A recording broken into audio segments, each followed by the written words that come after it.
जय श्री राधे कृष्णा। मैं सीमा दुबे आप सभी का अपने चैनल पर बहुत बहुत स्वागत करती हूँ।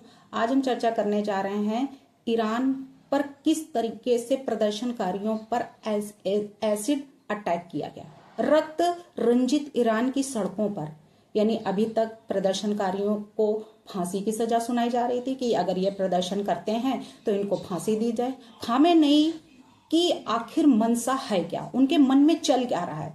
लोगों को, जो प्रदर्शनकारी हैं जिन्होंने उनको सत्ता पर बैठाया था, आज वही प्रदर्शन करके उनको हटाने की बात कर रहे हैं। यानी किस तरीके से ईरान की सत्ता और कैसे वहां के मुस्लिम को ही मारा जा रहा है, नरसंहार किया जा रहा है, उनको फांसी की सजाएं दी जा रही हैं, उन पर एसिड अटैक किए जा रहे हैं। आखिरकार करना क्या चाहता है ईरान। वहीं पे ट्रम्प धमकी पे धमकी दे रहे हैं और खैमानी जो हैं वो ट्रम्प को धमकी दे रहे हैं कि हम उनको पता नहीं लगेगा कि हम कब उनको यहाँ से हटा दें रास्ते से। और वही ट्रम्प कह रहे हैं कि खामेनेई को हम किस तरीके से उनको भी हम उनका भी सफाया कर देंगे।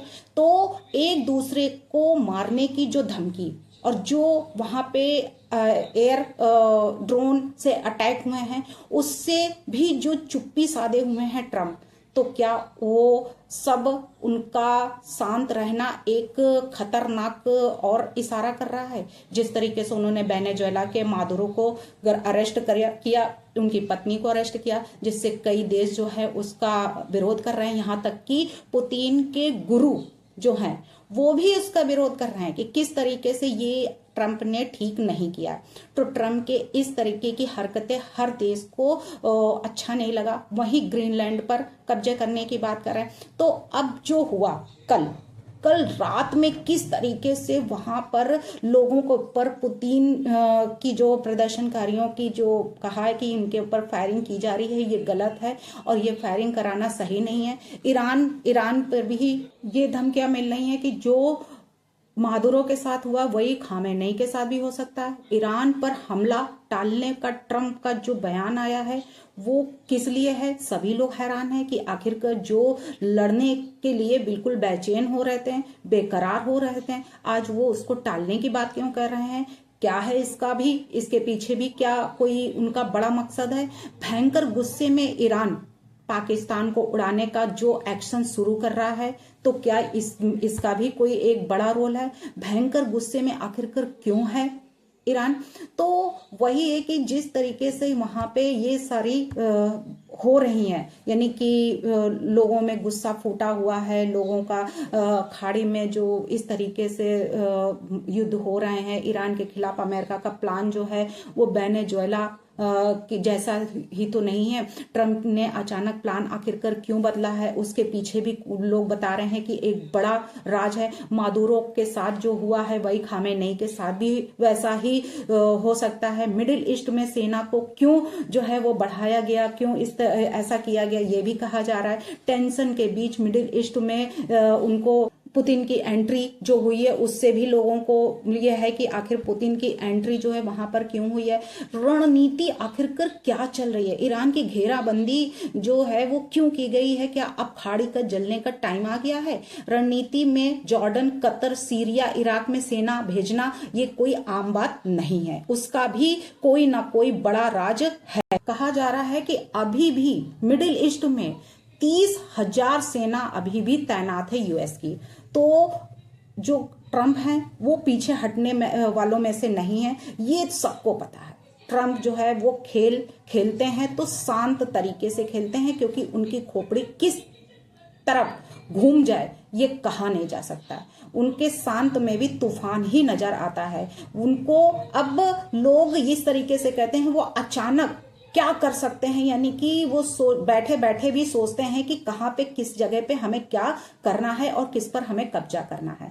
जिस तरीके से उन्होंने इस समय तेल पे, वेनेजुएला पे, ग्रीनलैंड पर हर जगह वो कब्जे की जो बात कर रहे हैं, तो क्या अब वाकई में ईरान को भी वो पूरी तरीके से नस्ते नाबूद करने के लिए प्लान बना चुके हैं। क्या उनका शांत रहना एक बड़ी चेतावनी दे रहा है। तो खामेनेई को किस तरीके से वो नस्ते नाबूद करेंगे।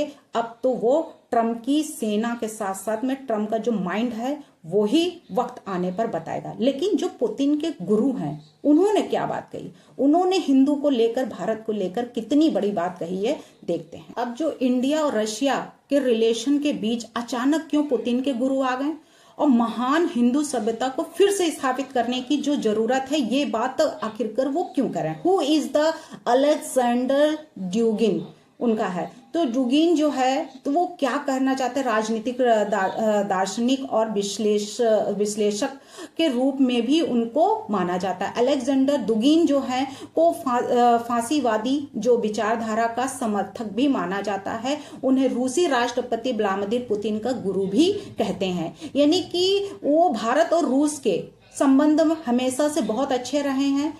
रूसी लोग जो हैं भारत और भारतीयों के जो मुरीद रहे हैं, इस सबके बीच यानी कि रूस के राष्ट्रपति व्लादिमीर पुतिन के राजनीतिक गुरु अलेक्जेंडर दुगिन ने भारत को लेकर बड़ी बात कही है। और वो बड़ी बात आखिरकार है क्या? अलेक्जेंडर दुगिन ने भारत को फिर से अपनी महान हिंदू की सभ्यता को स्थापित करने को कहा है। और ये कहा है कि रूस की सरकारी मीडिया जो है उन्होंने भारत को अपनी महान हिंदू सभ्यता को पुनर्स्थापित करने की जरूरत है। यानी कि अगर वो ऐसा कर लेते हैं तो वाकई में कि लोगों को जो इस समय पे ये हो रहे हैं, जल रहा है देश, उनको रोका जा सकता है। उनको किस तरीके से ऐसे भड़काऊ जो इस तरीके से ये सब हो रहा है, भड़क रहा है, आग जल रही है, उनको कैसे रोका जा सके। तो रूसी राजनीतिक वैज्ञानिक और दार्शनिक दुगिन ने जो कहा है कि वैदिक सभ्यता की अवधारणा समादेशी है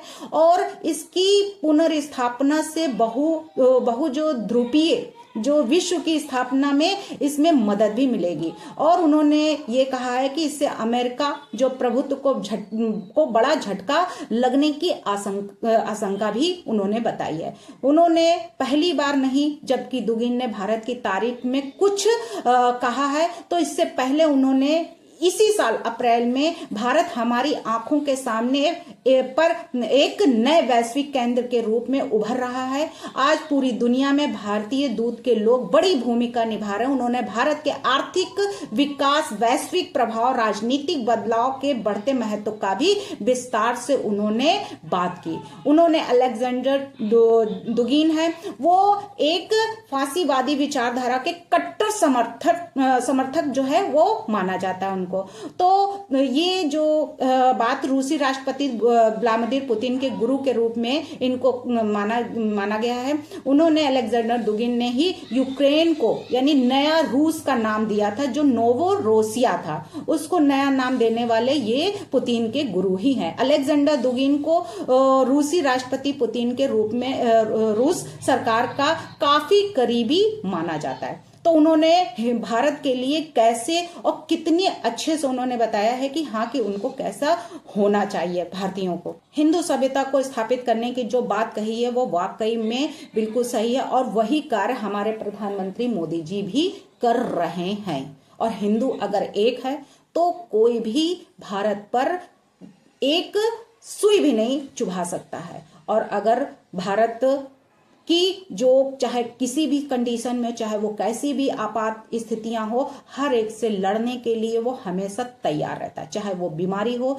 चाहे वो युद्ध हो, चाहे वो बाहरी युद्ध हो, चाहे वो गृह युद्ध हो, हर युद्ध से लड़ने के लिए हमेशा तत्पर और तैयार रहता है।